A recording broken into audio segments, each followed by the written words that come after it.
So Watergate was a very complex set of events, and it went on for years with multiple actors, most of them lawyers, in a rotating cast of meetings and telephone calls, sometimes involving the President of the United States. And of course, the break-in that started it all off.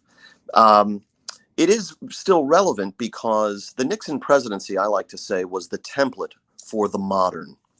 Everything we've seen play out ever since, really, from Iran-Contra to the Mueller investigation, really just in some ways echoes Watergate. I would say when we turned the page from the from the post-Watergate era, right, which is after President Nixon resigns, Gerald Ford is president.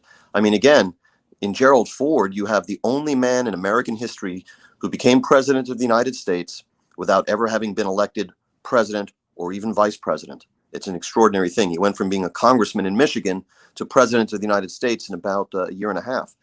But in any case, when we really turned the page was 9/11. That was something altogether new. The idea that the U.S. homeland would be vulnerable to a mass casualty attack by a non-state actor.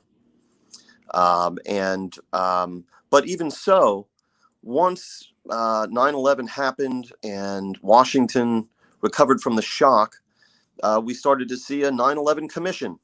And one of the chief figures on that commission had been a Watergate special prosecutor, and he interrogated Condoleezza Rice famously.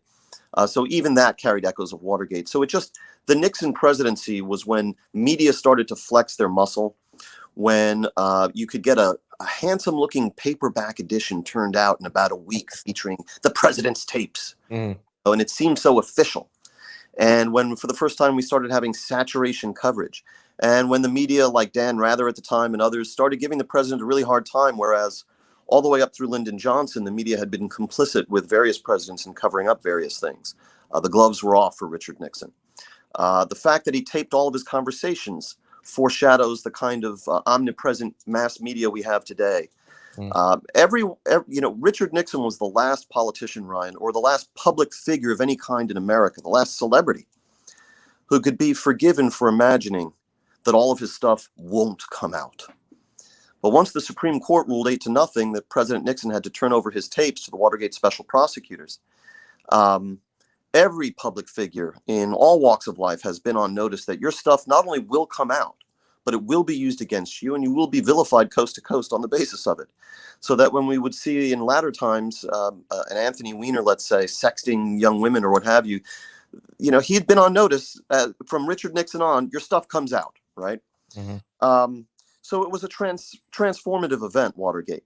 I'd urge you to take another crack at it, and I think the book you ought to read is The Strong Man, John Mitchell and the Secrets of Watergate by James Rosen.